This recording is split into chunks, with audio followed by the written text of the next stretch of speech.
LT grade और junior added की तैयारी कर रहे हैं सभी दोस्तों को गुड मॉर्निंग। पंकज ओझा का नमस्कार। दोस्तों आ गया हूं आप सबके सामने मोस्ट इंपॉर्टेंट क्वेश्चंस लेकर। दोस्तों ये क्वेश्चन मोस्ट इंपॉर्टेंट है। एलटी ग्रेड में 3 से 4 क्वेश्चन मैं पहले से बता रहा हूं, आप देख लीजिएगा। जो ये श्रृंखला शुरू किया हूं इसमें से इस वीडियो से एलटी ग्रेड में 3 से 4 क्वेश्चन आएंगे, जूनियर एडेड में भी 3 से 4 क्वेश्चन आने तय है। ये 50 क्वेश्चंस को बिल्कुल रट जाइएगा। कुछ क्वेश्चन हो सकता है प्रीवियस क्वेश्चन से रिपीट करें। रेपिटेशन का यही मतलब है कि क्वेश्चन बहुत इंपॉर्टेंट है। और दूसरी बात दोस्तों, एलटी ग्रेड के लिटरेचर कोर्स से अगर हमारे आप जुड़ना चाहते हैं, महज 1500 रुपए देकर आप एलटी ग्रेड के लिटरेचर और जूनियर एडेड दोनों कोर्स से जुड़ सकते हैं। अगर आप हमारे 1500 रुपए आप पे करते हैं और एलटी के लिटरेचर कोर्स से जुड़ते हैं तो नेचुरली आपको जूनियर एडेड का लिटरेचर का मटेरियल प्रोवाइड किया जाएगा। अगर आप सेपरेटली जूनियर एडेड के लिए जुड़ना चाह रहे हैं तो महज 500 रुपए दे के आप उससे रिलेटेड स्टडी मटेरियल पा सकते हैं। बाय द वे, देखते रहिए यूट्यूब पर मेरे वीडियोज जो कि मोस्ट इंपॉर्टेंट क्वेश्चंस बिल्कुल खोल के रख दिए गए हैं आपके सामने। ये 50 क्वेश्चंस बहुत इंपॉर्टेंट हैं, इनको ध्यान से देखिएगा। आइए शुरू करते हैं। The exodus of Greek scholars and artist from their country started after. अब एक्सेडस कब शुरू हुआ? एक्सेडस मतलब जब बड़ी मात्रा में पलायन होता है दोस्तों। ये एक्सेडस जो वर्ड है, ये क्वेश्चन, पहला क्वेश्चन अगर हम देखते हैं, एक्सेडस मतलब एक जगह से दूसरी जगह बड़ी मात्रा में, वन वर्ड सब्स्टिट्यूशन में भी आता है, ध्यान रखिएगा जूनियर एडेड वाले, एलटी ग्रेड वाले। एक्सेडस जब ह्यूज अमाउंट में लोग एक जगह से दूसरी जगह जाते हैं तो वो एक्सेडस होता है। और जब ह्यूज अमाउंट में दूसरी जगह से एक जगह आते हैं तो क्या होता है? देखते हैं कमेंट में कौन बताता है, कौन वॉरियर बताता है। कमेंट में बताइएगा क्या होता है। एक्सेडस तो एक जगह से दूसरी जगह बड़ी मात्रा में पलायन को होता है। जब दूसरी जगह से, मान लीजिए भारत से बड़ी मात्रा में लोग दूसरी जगह जाएं तो वो एक्सेडस हो जाएगा। लेकिन अगर दूसरी जगह से भारत में बड़ी मात्रा में आए तो वो क्या होगा, आप मुझे कमेंट में बताइएगा। देखते हैं जूनियर एडेड की तैयारी कौन मन लगा के कर रहा है, एलटी ग्रेड की तैयारी कौन मन लगा के कर रहा है। नहीं भी कर रहे हैं तो गूगल पे जाके सर्च करके आप मुझे बता सकते हैं। तो the exodus of Greek scholars, बड़ी मात्रा में ग्रीक स्कॉलर्स का जो पलायन हुआ, एंड आर्टिस्ट, जो आर्टिस्ट का पलायन हुआ फ्रॉम देयर कंट्री। कब से ये स्टार्ट हुआ पलायन, ये क्वेश्चन है। ये पलायन तब से स्टार्ट हुआ, the fall of Constantinople eight the hands of the Turks. जब, ये क्वेश्चन ए ऑप्शन हो जाएगा दोस्तों। यहां पर कौन सा ऑप्शन होगा? A option. The fall of Constantinople eight the hands of the Turks. जब टर्क्स के हाथ से कॉन्स्टेंटिनोपल को गिरा दिया गया, तब से उसके बाद का स्वाभाविक परिणाम था कि जो एक्सेडस हुआ, बड़ी मात्रा में पलायन हुआ ग्रीक स्कॉलर्स का, आर्टिस्ट का, उनकी कंट्री से। ये ध्यान में रखिएगा, मोस्ट इंपॉर्टेंट क्वेश्चन है। पहले ही मैंने प्रिडिक्ट किया है इससे क्वेश्चन, ये जो 50 क्वेश्चन है या इसके पहले जो मैंने 2 वीडियो दिए हैं, एलटी ग्रेड जूनियर एडेड के मिक्स वीडियोज हैं, उनसे क्वेश्चन आने तय हैं। Don't take it for granted, अच्छे से देख लीजिएगा एक एक क्वेश्चन। नेक्स्ट क्वेश्चन पे आते हैं मेरे प्यारे दोस्तों।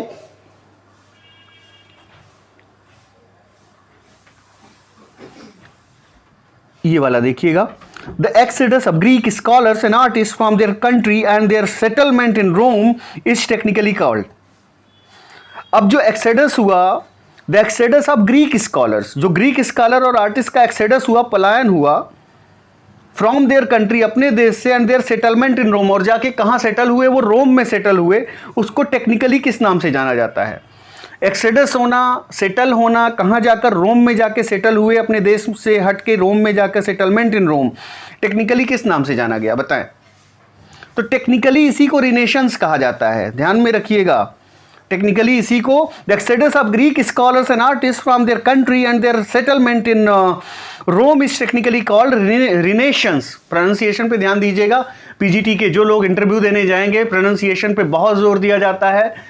शेक्सपियर बोलिएगा, शेक्सपियर नहीं बोल के आइएगा। ऐसे बहुत सारे वर्ड है। मॉडल ऑक्सिलरी बोलिएगा, मॉडल ऑक्सिलरी बोल के नहीं आइएगा, क्योंकि आपके प्रोनाउंसिएशन पे, आपकी स्पेलिंग पे आपसे बहुत सारे क्वेश्चन पूछे जाते हैं इंटरव्यू में, ध्यान दीजिएगा। नेक्स्ट क्वेश्चन पे आते हैं दोस्तों। अगर हम अगले प्रश्न की बात करें, Constantinople fell at the hands of the Turks in. कब कॉन्स्टेंटिनोपल को गिराया गया तुर्कों द्वारा? कौन सा साल था वो? इसके पहले भी ये क्वेश्चन आ चुका है, इसीलिए इसके पहले भी ये क्वेश्चन मैंने रखा था जो कि मोस्ट इंपॉर्टेंट है। तो क्या इसमें आंसर हो जाएगा? 1453। जिन्होंने पढ़ा होगा उन्हें नहीं भूलेगा। 1453 बी आंसर हो जाएगा। कॉन्स्टेंटिनोपल तुर्कों के हाथ कब गिरा? 1453 ईस्वी में गिरा। ये डेट कभी लिटरेचर के स्टूडेंट को भूलनी ही नहीं चाहिए। अगर आप भूल रहे हैं तो फिर अपने आप खुद सबसे बड़े दुश्मन है। नेक्स्ट क्वेश्चन पे आते हैं दोस्तों। रिनेशंस रीच्ड इंग्लैंड थ्रू, रिनेशंस इंग्लैंड कहां से होते हुए पहुंचा, कहां से होते हुए पहुंचा, यह क्वेश्चन पूछा जा रहा है। रिनेशंस रीच्ड इंग्लैंड थ्रू, तो ये फ्रांस से होते हुए पहुंचा, ये ध्यान में रखिएगा। पहले फ्रांस में आया, कहने का मतलब इटली, फ्रांस, तब जाके इंग्लैंड में पहुंचा, ये ध्यान रखिएगा क्रम, सीधे सीधे इटली से नहीं आया। रिनेशंस best flourished in England in, अगला क्वेश्चन है दोस्तों, ये देखिए, रिनेशंस जो है इंग्लैंड में बेस्ट फ्लरिश कब हुआ। फ्लरिश होना मतलब पल्लवित पुष्पित होना, सबसे ज़्यादा अच्छे ढंग से रिनेशंस कब पल्लवित पुष्पित हुआ इंग्लैंड में, हमें ये बताना है। बेसिकली हमारा क्वेश्चन ये है, तो कब हुआ बताएं। तो इसका आंसर क्या हो जाएगा, फिफ्थ का आंसर हो जाएगा दोस्तों आपका सी ऑप्शन हो जाएगा। एलिजाबेथनेस में सबसे ज़्यादा फ्लरिश हुआ, पल्लवित पुष्पित हुआ। Next question, the रिनेशंस spirit is best expressed इन, ये वाला क्वेश्चन देखिए, रिनेशंस स्पिरिट सबसे ज़्यादा एक्सप्रेस किस में की गई, मतलब रिनेशंस की जो आत्मा है या जो रिनेशंस का भाव है सबसे ज़्यादा किस रचना में देखने को मिलता है, या रिनेशंस के लक्षण सबसे ज़्यादा किस रचना में देखने को मिलते हैं, तो ये स्पेंसर्स की फेरी क्वीन में देखने को मिलते हैं। बिल्कुल मत भूलिएगा। साथ साथ बता दूं, ये क्वेश्चन जो लोग पीजीटी का इंटरव्यू के लिए क्वालिफाई कर गए उनके लिए भी इक्वली इंपॉर्टेंट है। जो लिटरेचर के जनरल क्वेश्चन है वो सभी के लिए इंपॉर्टेंट होते हैं, चाहे वो यूजीसी नेट हो, चाहे वो टीजीटी हो, पीजीटी हो, एलटी ग्रेड हो, केवीएस, एनवीएस। तो ये सारा जो मैं अब करा रहा हूं, कल 2 वीडियो डाले थे, आज ये 3rd वीडियो है। ये junior aided, LT grade, NVS, KVS, TGT, PGT interview के लिए, इंटरव्यू में भी यहां से क्वेश्चन पूछे जाते हैं। ये क्वेश्चन आप छोड़ नहीं सकते, दीज क्वेश्चंस आर इंडिस्पेंसिबल। आगे आते हैं दोस्तों, तो renaissance spirit is best expressed in Spenser's Faerie Queene, आपका आंसर हो जाएगा ए वाला। आगे आते हैं, रिफॉर्मेशन स्टार्टेड इन इंग्लैंड। अब रिफॉर्मेशन से रिलेटेड क्वेश्चन है, रिफॉर्मेशन स्टार्टेड इन इंग्लैंड, कब रिफॉर्मेशन कब शुरू हुआ इंग्लैंड में। तो रिफॉर्मेशन अगर इंग्लैंड में कब शुरू हुआ ये क्वेश्चन है, तो उसका आंसर हो जाएगा एलिजाबेथन एज। ध्यान में रखिएगा, क्या आंसर हो जाएगा, एलिजाबेथन एज। रिफॉर्मेशन आप जानते ही हैं धार्मिक सुधार आंदोलन था। The reformation movement sought to reform, अगला क्वेश्चन भी वही है। तो रिफॉर्मेशन मूवमेंट जो है, जो रिफॉर्मेशन जो आंदोलन है, मूवमेंट मीन्स आंदोलन, जो रिफॉर्मेशन से रिलेटेड आंदोलन है वो कहाँ रिफॉर्म करने का उसका उद्देश्य था। तो यहाँ पर दोस्तों जो आपका आंसर हो जाएगा वो रिलीजियस प्रैक्टिसेस हो जाएगा। ये रिलीजियस प्रैक्टिसेस में सुधार से रिलेटेड था जो रिफॉर्मेशन मूवमेंट था। और इंग्लैंड में कब ये शुरू हुआ, सबसे started in England Elizabethan age में शुरू हुआ। नेक्स्ट क्वेश्चन पे आते हैं मेरे प्यारे दोस्तों, द बेस्ट एक्सपोनेंट, ये वाला क्वेश्चन देखिएगा, the best exponent of the combined spirit of रिनेशंस and reformation is, जो सबसे बेस्ट रिप्रेजेंटेटिव है कंबाइन, जो रिनेशंस और रिफॉर्मेशन की जो स्पिरिट है, जो भाव है, उसका सबसे द बेस्ट प्रतिनिधि कौन है, द बेस्ट कंपोनेंट कौन सा लेखक, किसको कहेंगे आप। बहुत इंपॉर्टेंट क्वेश्चन है, ध्यान में रखिएगा, इसका उत्तर मिल्टन हो जाएगा।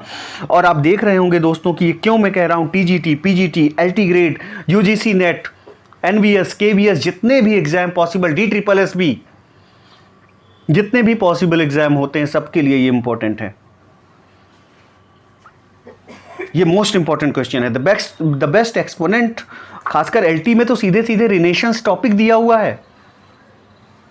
रिनेशंस से क्वेश्चन एलटी में आने तय हैं। कोई ये ना सोचे कि सर जूनियर एडेड के बारे में ज़्यादा ध्यान देने लग गए, नहीं, एलटी के लिए ये वो टॉपिक हैं जो सबसे ज़्यादा एलटी के लिए इंपॉर्टेंट हैं। इसीलिए मैंने जूनियर एडेड को बस ध्यान में रखकर मैंने इतना किया है कि जो जूनियर एडेड और एलटी दोनों में मोस्ट इंपॉर्टेंट क्वेश्चंस हैं उनको मैं ला रहा हूं। और अगर मैं 2018 की बात करूं तो ऐसे ही क्वेश्चन पूछे गए थे, लोग खूब तैयार करके गए, लेकिन लिटरेचर के जनरल क्वेश्चन एलटी ग्रेड में पूछ लिए गए थे। जो बहुत ज़्यादा पढ़े थे लेकिन उनकी पढ़ाई अगर कॉम्प्रीहेंसिव नहीं थी उनको बहुत घाटा लगा है। इसलिए इन क्वेश्चंस को बिल्कुल आप नहीं छोड़ सकते, चाहे आप एलटी ग्रेड की तैयारी करते हैं या आप जूनियर एडेड की तैयारी कर रहे हैं या आप किसी भी एग्जाम की तैयारी कर रहे हैं। नेक्स्ट क्वेश्चन पे आते हैं मेरे प्यारे दोस्तों, which of the following is known as the morning star of renaissance. ये कल भी क्वेश्चन आया है, आज भी क्वेश्चन ये मैंने रखा है, the morning star of renaissance किसे कहा जाता है। Which of the following is known as morning star of renaissance, बताएं। Sorry, the morning star of reformation है पहला क्वेश्चन, ये ध्यान में रखिएगा। Which of the following is known as the morning star of reformation, बताएं। John Wycliffe, William Tyndale, John Occleve, John Gower, कौन है, कौन हो जाएंगे इसमें? तो morning star of reformation John Wycliffe को माना जाता है, ये आप कभी नहीं भूलिएगा। मॉर्निंग स्टार ऑफ रिफॉर्मेशन कौन है? जॉन वाइक्लिफ हैं। The Wycliffe's Bible is translation of, जो वाइक्लिफ की बाइबल है वो किसका ट्रांसलेशन है, बताएं। लैटिन टेक्स्ट का ट्रांसलेशन है। नेक्स्ट क्वेश्चन पे आते हैं प्यारे दोस्तों। The authorised version of the Bible was published in, जो बाइबल का ऑथराइज्ड वर्जन है कब पब्लिश हुआ, तो ये डेट कभी नहीं भूलना है, 1611 में। दोस्तों एक बात और आपसे करनी थी, बहुत ही शांत दिमाग से इसको समझिएगा। मेरे YouTube पर आने से और जो मेरे इस तरह खुल के पढ़ाने से, कोई बुक होती है मैं खुल के बताता हूँ कौन सी बुक से पढ़ना है, कौन सी बुक से नहीं पढ़ना है, कौन सी बुक ज़्यादा ऑथेंटिक है, कौन सी बुक कम ऑथेंटिक है, सब चीज़ें मैं बहुत खुल के अपने प्रतियोगियों को बताता हूँ और बहुत कम फीस में। LT ग्रेड की लिटरेचर की मेरी फ़ीस महज 1500 रुपये है और पैसे नहीं मायने रखते। हमने 1 रुपये और 100 रुपये और 200 रुपये में भी एडमिशन लिए हैं, बहुत सारे एडमिशन मेरे हुए हैं। तो इस वजह से ये ध्यान में रखिएगा कि कंपटीशन मेरे आने की वजह से ईज़ भी हुई है प्रतियोगियों को, लेकिन कंपटीशन भी बढ़ा है। तो कहने का मतलब मैं सिर्फ इतना कह रहा हूँ कि अगर आप मेरी बातों को ध्यान नहीं देते, मैं ये नहीं कहूँगा कि अगर आप मेरा पेड कोर्स नहीं लेते तो आप पीछे हो जाएंगे, मैं ये बिल्कुल नहीं कह रहा हूँ। मैं ये भी नहीं कह रहा हूँ कि अगर आप मेरे यहाँ एनरोल नहीं होते तो आप पीछे हो जाएंगे, लेकिन ये बात सच है, मैं जो कह रहा हूँ उसको अगर आप नज़रअंदाज करते हैं तो आप पीछे हो जाएंगे, इसमें कोई दो राय नहीं। चूँकि इतना खुल के आज तक YouTube में लिटरेचर से रिलेटेड, खासकर TGT, PGT, LT ग्रेड, ये सब से रिलेटेड कोई बात नहीं करता था। मैं बहुत खुल के प्रतियोगियों को बताता हूँ कि नहीं, ये किताब ले लीजिए, पढ़ लीजिए। और कितने एस्पिरेंट्स हैं मैं आपको बताऊँ जूनियर एडेड के, LT ग्रेड के, कि मैंने बताया और 2 दिन में उस किताब का 70% ऑब्जेक्टिव क्वेश्चन उन्होंने कर लिया। तो आप मुझे नज़रअंदाज मत कीजिएगा, नहीं तो आप पीछे हो जाएंगे। मेरे आने से ईज़ भी हुई है तो कंपटीशन भी बढ़ा है मेरे आने से, क्योंकि वो बच्चे जो इस वजह से पीछे रह जाते थे, जिनको सही किताबों की जानकारी नहीं होती थी, सही गाइडेंस की जानकारी नहीं होती थी, आज के डेट में वो आपसे पीछे नहीं रहेंगे। तो मेरी बात ना मानने की, भले मेरा कोर्स करिए, मैं ये बिल्कुल नहीं कह रहा हूँ कि आप मेरा कोर्स करिए, हालांकि इतनी कम फीस मैंने रखी हुई है, तो मैं ये बिल्कुल नहीं कहूँगा कि आप आइए हमारे यहाँ एडमिशन लीजिए, मुझे बहुत फ़र्क भी नहीं पड़ता। लेकिन आप मेरी बातों को मानिएगा, क्योंकि जो व्यक्ति अनुभव के आधार पर कह रहा है उसको आप नज़रअंदाज मत कीजिएगा। नज़रअंदाज करेंगे घाटा आपका है, मेरा कुछ नहीं जाएगा। आइए आते हैं अगला क्वेश्चन लेके। तो ऑथराइज वर्जन ऑफ बाइबल कब आया? 1611 ईस्वी में आया। बिल्कुल नहीं भूलना चाहिए, बार बार वेरियस एग्जाम्स में क्वेश्चन पूछे गए हैं। मतलब ये क्वेश्चन पूछे जाने की प्रोबेबिलिटी अगर मुझसे पूछते हैं तो मैं कहूँगा 100% प्रोबेबिलिटी, हालांकि 99% मैं कह देता हूँ, चलिए कि कम से कम 99% प्रोबेबिलिटी है इस तरह के क्वेश्चन पूछे जाने की। कैस्टेंटिनोपल का फाल कब हुआ? ऑथराइज वर्जन ऑफ बाइबल कब आया? वाइक्लिफ की बाइबल किसका ट्रांसलेशन है? ये सारे क्वेश्चन इतने इंपॉर्टेंट हैं दोस्तों कि बिल्कुल आपको तुरंत आज ही तैयार होने चाहिए। 4 बार वीडियो को देख लीजिएगा, बिल्कुल तैयार होने चाहिए। जिनके नहीं तैयार हैं, जिनके तैयार हैं अच्छी बात है। नेक्स्ट क्वेश्चन पे आते हैं दोस्तों, जो कि क्वेश्चन नंबर 13 है। Who was the leader of the university wits? ये वाला क्वेश्चन देखिएगा, who was the leader of the university wits? तो Christopher Marlowe was the leader of the university wits. अब यूनिवर्सिटी विट्स का मैं आपको कोड भी बताऊंगा। बहुत लोग कहते हैं सर कोड एंड ट्रिक्स बताइएगा, तो हर एक टॉपिक पे तो कोड एंड ट्रिक्स होती नहीं, लेकिन यूनिवर्सिटी विट्स पे बहुत अच्छी मेरे पास ट्रिक है। बहुत सारे लोगों ने ट्रिक एंड कोड बना रखे हैं, लेकिन मेरी ट्रिक्स एंड कोड्स का आपको जवाब नहीं मिलेगा। मैं बताऊंगा आपको बाद में, कभी आप पूछिएगा तो मैं बता दूंगा।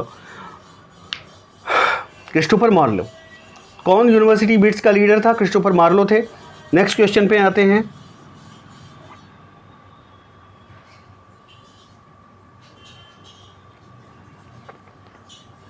ये यहां देखते हैं दोस्तों, ये यहां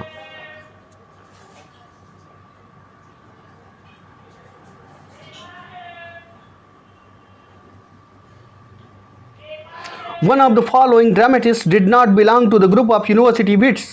Which of these? One of the following one of the following dramatist did not belong to the group of university wits. एक निम्नलिखित में से एक ऐसा ड्रामेटिस्ट है, नाटककार है, जो कि यूनिवर्सिटी बिट से नहीं बिलोंग करता, आपको उसे पहचानना है। तो इसमें जॉर्ज चैपमैन नहीं बिलोंग करते, जॉर्ज चैपमैन बिल्कुल बिलोंग नहीं करते, तो आपको ये ऑप्शन बिल्कुल करेक्ट हो जाएगा। पील बिलोंग करते हैं या Peele, whatever you pronounce, even I don't know what is the real pronunciation, अगर किसी को मालूम हो तो ज़रूर बताइएगा। टॉमस लॉज, टॉमस किड भी बिलोंग करते हैं। अगर आपके ऑप्शन में चैपमैन नहीं होते, मैं कह रहा हूँ George Peele, Thomas Lodge, Kyd होते, तो किड आपका आंसर हो जाते, जो कि बेसिकली ये मेरे ख्याल से ऑक्सफोर्ड और कैम्ब्रिज से नहीं पढ़े लिखे थे। नेक्स्ट क्वेश्चन पे आते हैं। यहाँ पे चैपमैन ही आंसर होगा, कंफ्यूज मत होइएगा।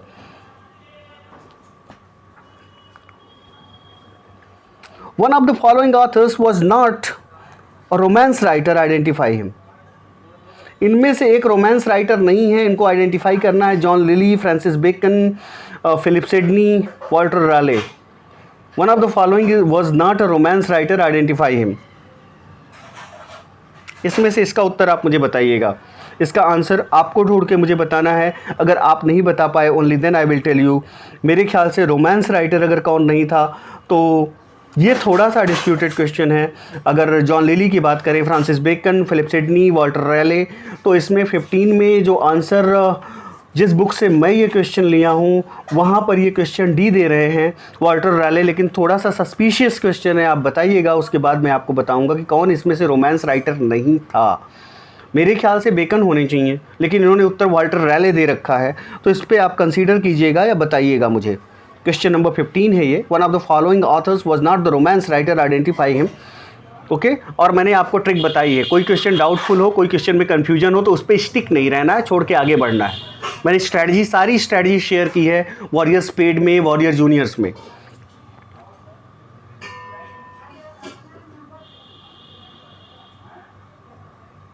नेक्स्ट क्वेश्चन पे आते हैं दोस्तों। One of the following was not a Caroline poet. इनमें से एक कैरोलाइन पोएट नहीं है, आपको आइडेंटिफाई करना है। One of the following was not a Caroline poet. इसमें दोस्तों, इसमें भी आंसर इन्होंने गलत दे रखा है। जिस बुक से मैंने लिया है, अनफॉर्चुनेटली कुछ उत्तर गलत देते हैं, लेकिन यहाँ पे अगर कैरोलाइन पोएट कौन नहीं है हम बात करें, तो एंड्रू मॉर्वेल कैरोलाइन पोएट नहीं है। एंड्रू मॉर्वेल कैरोलाइन पोएट नहीं है, ये मेटाफिजिकल पोएट हैं।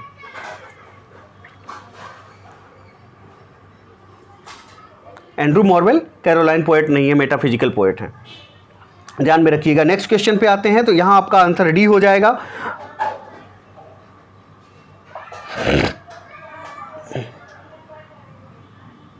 One of the following dramatist did not right comedies of manners, identify him.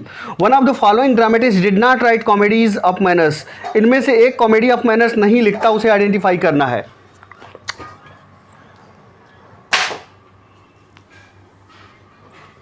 One of the following poets did not one of the following dramatists did not write comedies of manners, identify him। उसको identify करना है कि कौन इसमें से dramatist है जो comedies of manners नहीं लिखता है। आप बताएं क्या हो जाएगा।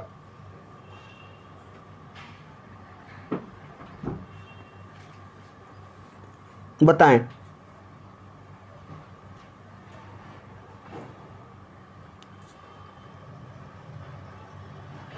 William Wycherley, William Congreve, John Dryden, John Vanbrugh, कौन हो जाएंगे इसमें। One of the following. उसके पहले दोस्तों ये क्वेश्चन हम देख लेते हैं।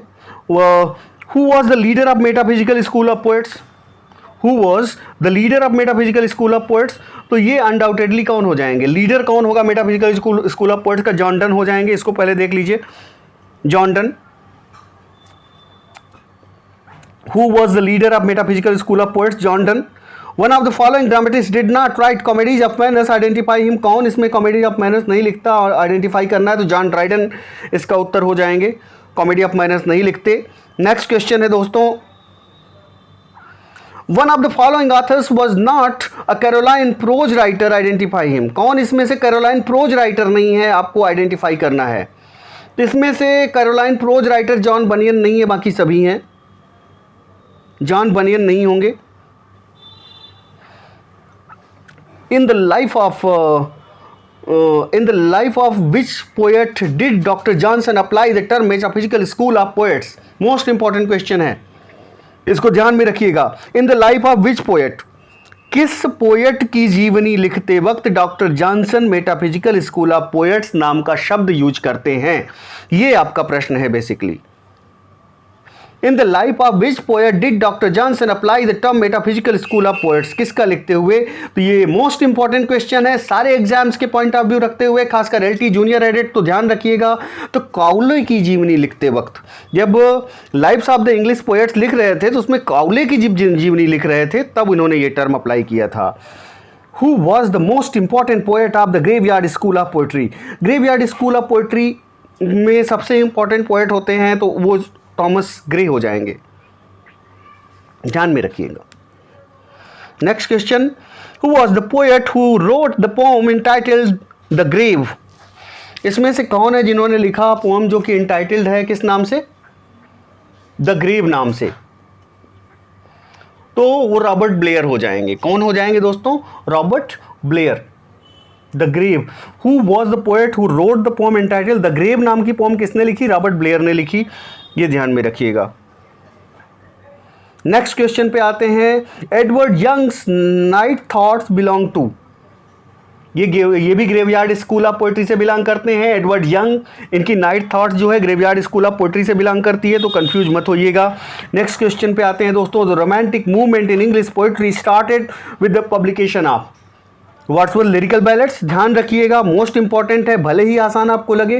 रोमांटिक मूवमेंट इंग्लिश पोएट्री में कब से स्टार्ट हुआ? वर्ड्सवर्थ की जब से लिरिकल बैलेट पब्लिश हुई. ये दोस्तों 25 क्वेश्चंस हैं. इसके बाद 25 क्वेश्चन और लाएंगे, तो ये 50 क्वेश्चंस की जो मोस्ट इंपॉर्टेंट क्वेश्चंस की श्रृंखला है ये कंप्लीट हो जाएगी. अभी इसको आप देख लीजिए 25 क्वेश्चंस. इसी में आगे भी 25 क्वेश्चन हैं जो मैं आपको बाद में कराऊंगा अभी कुछ देर बाद. तो thank you very much for watching this video which is very important for junior added and LT grade.